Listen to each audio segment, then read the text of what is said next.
मैले अखण्ड भारतको बारेमा चाहिँ सुनेको छु, तर मलाई चाहिँ यो कुरा चाहिँ एकदमै वाहियात कामै नलाग्ने कुरा जस्तो लाग्छ। किन भन्दा नेपाल भनेको पृथ्वीनारायण शाहले एकीकरण गरेर बनाएको देश हो। पहिला नेपाल भनेको हाम्रो कीर्तिपुर अनि भक्तपुर त्यसपछि कान्तिपुर अनि पाटनलाई मात्र नेपाल भनेर चिनिन्छ। तर पृथ्वीनारायण शाहले गोर्खालीहरूसँग मिलेर युद्ध गरेर रगत फालेर बनाएको देश हो। यो देशलाई यत्तिकै कुनै देशले पनि आफूसँग जोडौँ भनेर भन्न मिल्दैन।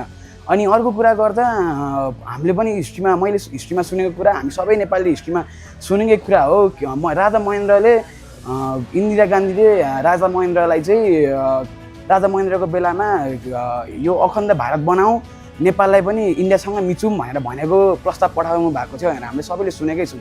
अनि त्यो बेला हामीले प्राउड गर्नुपर्ने कुरा के थियो भन्दा राजा महेन्द्रले चाहिँ गरौँ, इट्स ओके, हुन्छ, गर्दा हुन्छ, तर त्यो देशको नाम चाहिँ नेपाल राखौँ भनेर एकदमै शानको साथ भन्नुभएको थियो हाम्रो। अनि अर्को कुरा गर्दाखेरि हाम्रो नेपाललाई चाहिँ अहिलेसम्म कसैले रुल गर्न सकेको छैन। अनि मेरो विचारमा कसैले सक्दैन, किनकि नेपाल भनेको आफैले बनेको देश हो, राजाहरूले बनाएको देश हो। त्यो कारणले हामी सबै नेपालीहरू थाहै छ, हामीले गर्व पनि गर्नुपर्छ राजा महेन्द्रले यो कुरा भनेकोमा। त्यही कारणले यो इन्डियाको कुरा चाहिँ मेरो विचारमा के लाग्छ भन्दा यो वाहियात कुरा हो। इन्डियाले चाहिँ हामी सानो देशलाई चाहिँ हेप्न खोजेको, अनि यस कारणले चाहिँ हामी सबै सार्क कन्ट्रीहरू मिलेर चाहिँ इन्डियाको खिलाफमा बोल्नुपर्छ। इन्डियालाई चाहिँ हामीले सकेसम्म यो कुरामा यो कुराको बारेमा खिलाफमा बोलेर इन्डियालाई हामीले आफूलाई डिफेन्ड गर्नुपर्छ। अनि यही हो, अरू कुरा त्यस्तै हो।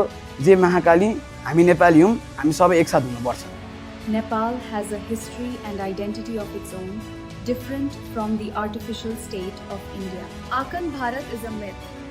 India never existed in ancient times.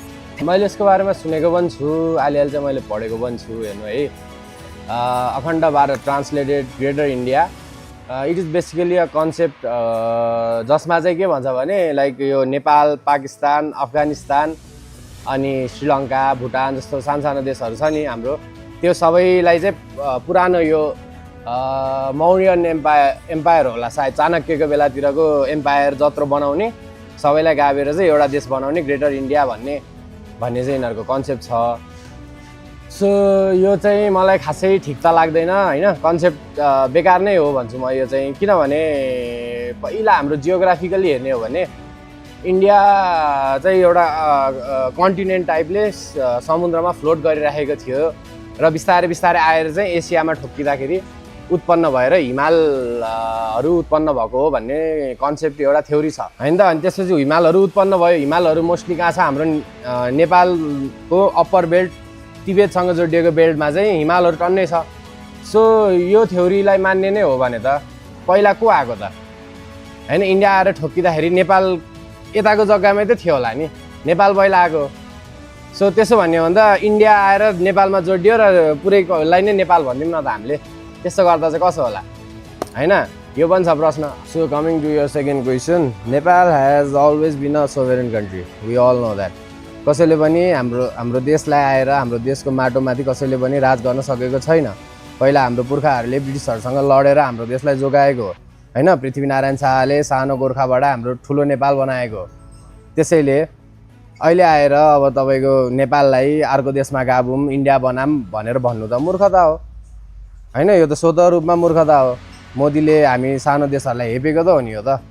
अहिले अब तपाईँको ट्रेन्डिङ टपिकमै कुरा गर्नुपर्ने हो भने लिम्पियाधुरा होइन, लिपु लेक हाम्रो इन्डियाले चाहिँ हाम्रो नेपालको म्यापमा राख्दाखेरि पनि छोड्न खोजेको छैन।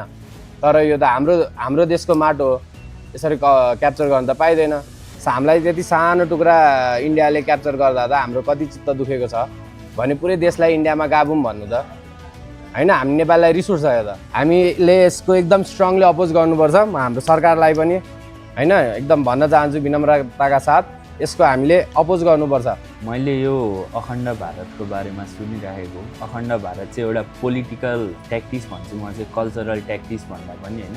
यहाँ चाहिँ के भनेको छ भन्दा सार्क नेसनहरू म्यानमार, नेपाल, श्रीलङ्का, पाकिस्तान यिनीहरू सबै मिलेर एउटै राष्ट्र हौँ र यसको नाम चाहिँ ग्रेटर इन्डिया राखौँ भन्ने एउटा यो पोलिटिकल कन्सेप्ट रहेछ होइन। अब यो नेपालको केसमा भन्नुपर्दा चाहिँ यो नेपालले केही यसले असरै गर्दैन, यो वीर गोर्खालीको छोराहरूलाई यो अखण्ड भारतले केही पनि असर गर्दैन होइन। यो चाहिँ खास म कसरी बुझिरहेको छु भन्दाखेरि यो चाहिँ मोदी सरकारले गर्न खोजेको चाहिँ यो जनताको माथि छारो छर्दिन, उसले आफ्नो नाम चाहिँ अघि राखिराखौँ भन्ने एउटा आइडियाले होइन। अब यो अखण्ड भारत उनीहरूले भनिरहेछ सबै म देशलाई सम्हाल्छु यताउति भनेर, उसको आफ्नै देशमा चाहिँ मान्छे सम्हाल्न सकिरहेको छैन। उसले त्यहाँ हिन्दू र मुस्लिम भनेर उनीहरूको झगडा परिरहेको छ, दिनदिनै रेप केस बढिरहेको छ, क्रिमिनल एक्टिभिटीहरू बढिरहेको छ होइन। नेपाल यो वीर गोर्खालीको छोराहरू, महेन्द्रको प्रजाहरू यो कुराले असर गर्नै पर्दैन। हामीलाई न त कोहीले अहिलेसम्म आएर राज गर्न सकेको थियो, न त कोहीले अब गर्नेवाला छ। उनीहरू इन्डिपेन्डेन्स डे भनेर कति खुसियालीको साथ मनाइरहेको छ होइन। हामी कति भाग्यमानी होला र हामीले इन्डिपेन्डेन्स डे भनेर एउटा दिन छुट्याउन परेको छैन, एक्स्ट्रा होलिडे लिन परेको छैन, हामी दिनकै काम गर्न पाइरहेको छौँ, कति खुसी छ होला। अब इन्डियामा यति अनसेफ छँदै मान्छे राति हिँड्न डराउँछ कि। यहाँ नेपालको केसमा हेर्ने हो भने म अहिले भर्खर 12 बजे निक्लिन्छु भने म आनन्दसँग निर्धक्क भएर घुमेर आउन सक्छु होइन। इन्डियाको म अस्ति भर्खर इन्डिया पनि भिजिट गरेर आएको थिएँ। इन्डियामा यति फोर्स छँदै उनीहरूले आफ्नै मान्छेलाई खाना पुर्याउन सकिरहेको छैन। उसले कसरी चाहिँ म अखण्ड भारत बनाएर अरूलाई नि पुर्याइदिन्छु भन्न सकिरहेको छ है। ट्रेन स्टेसन हेऱ्यो त्यो गार्बेज डम्पे साइड जस्तो भइरहेको छ। त्यहाँ मान्छेहरू न त उनीहरूलाई राम्रो लुगा छ, न त उनीहरूको राम्रो खाना छ। अब यो केसमा हेर्ने हो भने इन्डियामा पैसा कमाउने यताउतिको लाइन एकदम गाह्रो छ। धनी मान्छेहरू डेली धनी भइरहेको छ, गरिब मान्छेहरूले एक छाक रोटी पनि खान पाइरहेको छैन। यो मैले अन्तिममा भन्नुपर्दा चाहिँ नेपाललाई यसले खासै असर केही नै पार्दैन। वीर गोर्खालीको छोरा हो, भर्खर जेन्जी आन्दोलन भइरहेको छ, नेपालले नयाँ मुहार फेरेको छ। यो देश सानो छ भनेर हेप्न खोजिरहेको हो इन्डियाले होइन। देश भनेको कहिले पनि एरियाले सानो हुने होइन, मान्छेको सोचाइ कस्तो छमा भर पर्ने होइन। मान्छेको सोचाइ सानो छ भने त्यो सधैँ पनि सानो हो, जति नै ठुलो एरियामा भए पनि। र मान्छेको सोचाइ ठुलो छ भने त्यो सधैँ ठुलो हो। यो मोदीले चाहिँ हाम्रो नेपाल जस्तो सानो राष्ट्रहरूको पढा लेखा छैन, यिनीहरूलाई हेप्न सकिन्छ भनेर हो। उसले आफैले बिर्सिरहेको छ ऊ एकचोटि ब्रिटिसबाट के अरे हेपिएको देश हो भनेर है। मैले चाहिँ यति नै भन्न चाहन्छु।